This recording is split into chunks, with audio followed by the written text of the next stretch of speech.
আসসালামু আলাইকুম প্রিয় শিক্ষার্থীরা, লাল সালু উপন্যাসটি পড়ার সময় তোমরা যে জায়গায় সবথেকে বেশি সমস্যায় পড়ো সেটি হলো চরিত্র।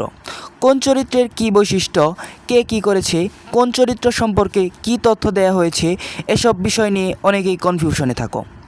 তাই আজকের এই ভিডিওতে আমরা লাল সালু উপন্যাসের গুরুত্বপূর্ণ সব চরিত্র ও তাদের বৈশিষ্ট্য খুব সহজ ভাষায় আলোচনা করব। ভিডিওটি শেষ পর্যন্ত দেখলে আশা করি পরীক্ষার জন্য চরিত্রগুলো একেবারে পরিষ্কার হয়ে যাবে।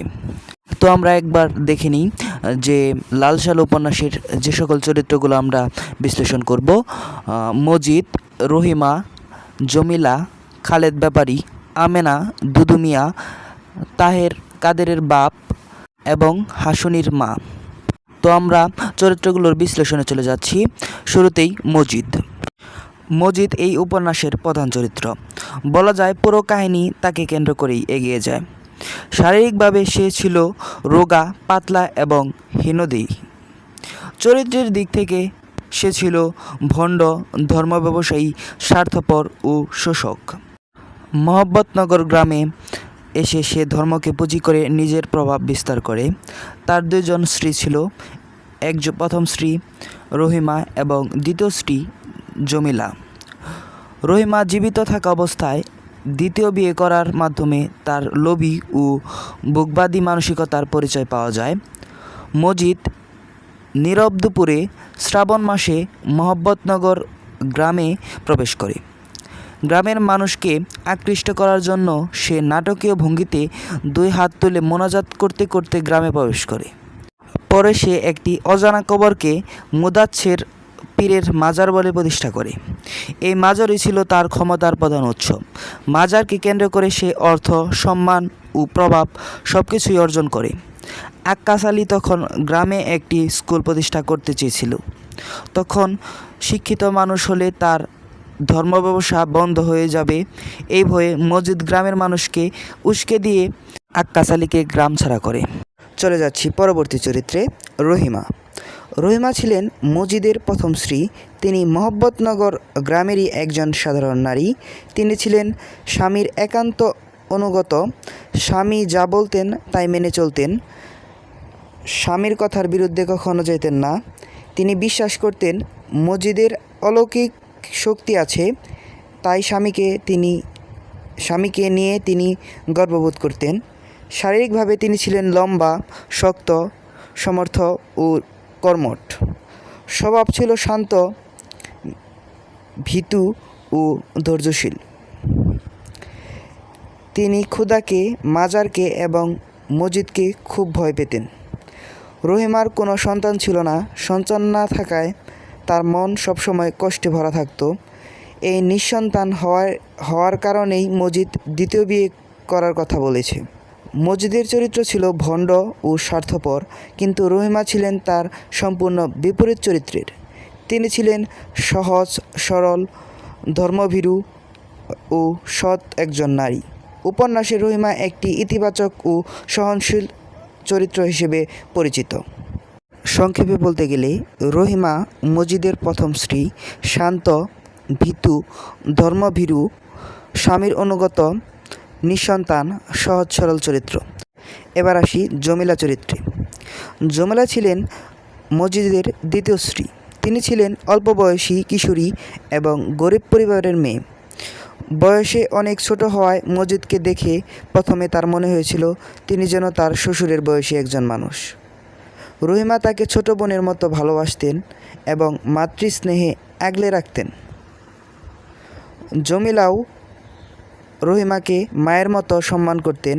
রহিমা সামান্য বকাঝকা করলেও জমিলার চোখে পানি চলে আসতো, কিন্তু মজিদ তাকে শাসন করলে বা অত্যাচার করলে সে প্রতিবাদ করত।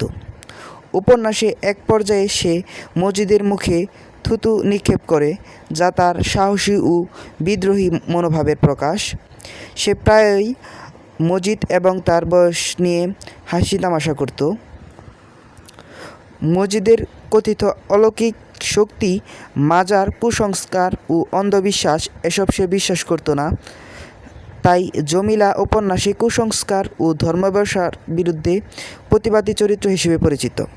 সংক্ষেপে বলি, জমিলা মজিদের দ্বিতীয় স্ত্রী অল্প বয়সী, গরিব পরিবারের মেয়ে, সাহসী, প্রতিবাদী, কুসংস্কার ও অন্ধবিশ্বাসের বিরোধী। এবার আসি খালেক ব্যাপারী চরিত্রে। খালেক ব্যাপারী ছিলেন মোহাম্মদনগর গ্রামের মাতাব্বর ও প্রভাবশালী ব্যক্তি। গ্রামের বিভিন্ন বিচার, সালিশ, উৎসব ও গুরুত্বপূর্ণ কাজ তার নেতৃত্বেই পরিচালিত হতো। তিনি ছিলেন শান্তিপ্রিয়, ধর্মপ্রাণ ও নরম মনের মানুষ। গ্রামের মানুষের কাছে তিনি সম্মানিত ও গ্রহণযোগ্য ব্যক্তি ছিলেন। তার দুইজন স্ত্রী ছিল, প্রথম স্ত্রী আমেনা এবং দ্বিতীয় স্ত্রী তানু বিবি। মজিদের প্রভাব ও প্ররোচনায় তিনি 13 বছরের দাম্পত্য জীবন শেষে প্রথম স্ত্রী আমেনাকে তালাক দেন। এতে বোঝা যায় তিনি ধর্মের প্রতি অতিরিক্ত বিশ্বাসী হওয়ায় সহজেই মজিদের কথায় প্রভাবিত হয়েছিলেন।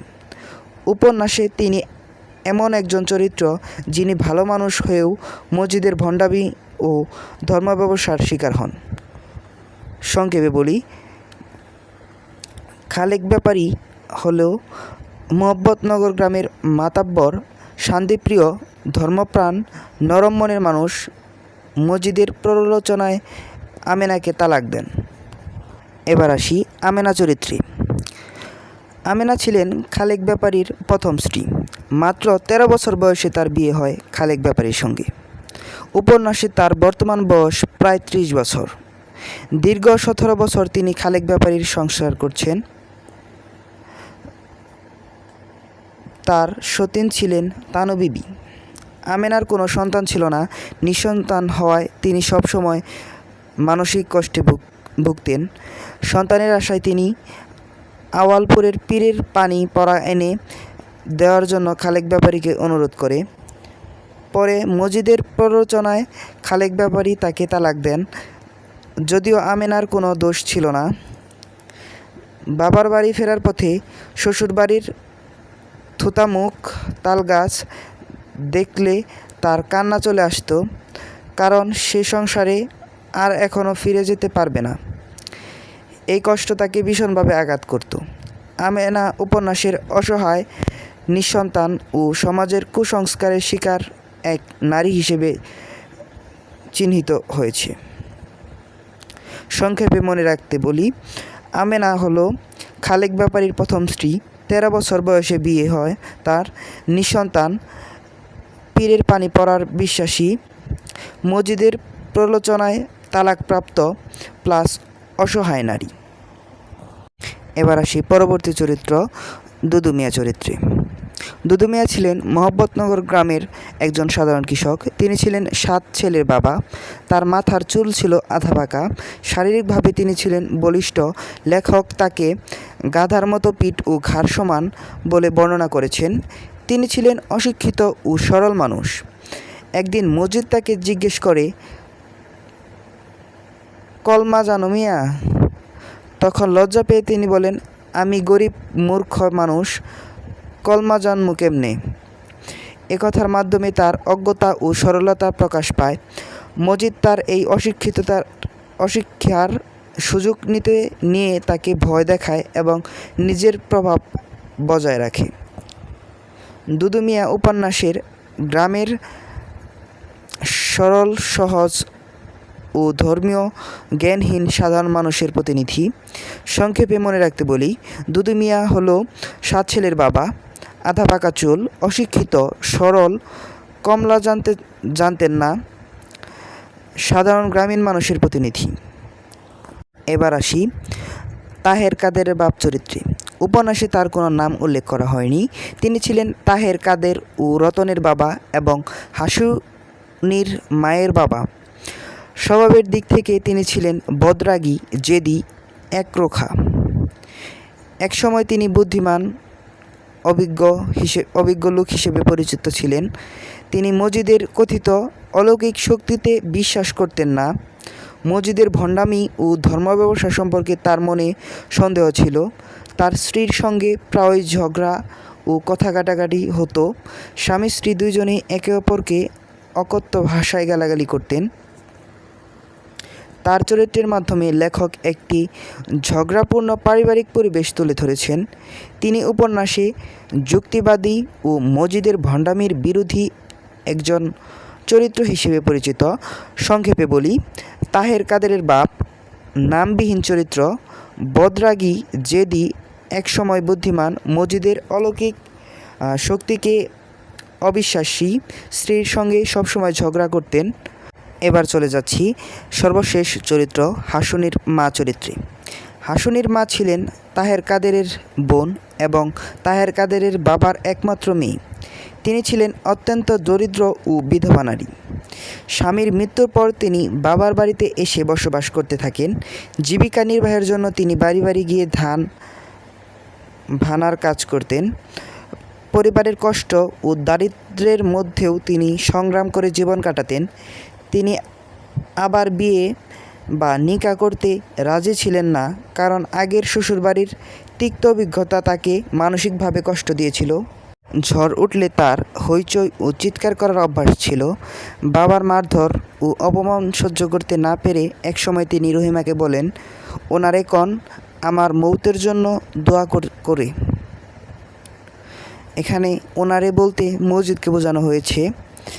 এই উক্তিটির মাধ্যমে তার অসহায়ত্ব, দুঃখ ও বেঁচে থাকার প্রতি অনীহা প্রকাশ পায়। উপন্যাসে তিনি দুঃখী, অসহায় ও সমাজের অবহেলিত নারীর প্রতীক হিসেবে চিহ্নিত হয়েছে। সংক্ষেপে মনে রাখতে বলি, হাসুনির মা তাহের কাদেরের বোন, বিধবা, দরিদ্র, ধান ভানার কাজ করতেন, পুনর্বিবাহের অনাগ্রহী, দুঃখী, অসহায় নারী। তো প্রিয় শিক্ষার্থীরা, এই ছিল লাল সালু উপন্যাসের গুরুত্বপূর্ণ চরিত্র ও তাদের বৈশিষ্ট্য নিয়ে আজকের সম্পূর্ণ আলোচনা। আশা করি এখন থেকে পরীক্ষায় কোনো চরিত্র সম্পর্কে প্রশ্ন আসলে আর কনফিউশনে পড়তে হবে না। আজকে এ পর্যন্তই। তোমরা যারা এখন আমার চ্যানেলটি সাবস্ক্রাইব করোনি, এখনই চ্যানেলটি সাবস্ক্রাইব করো, যাতে এ ধরনের ভিডিও তোমরা সবার আগে পেয়ে যাও। আসসালামু আলাইকুম।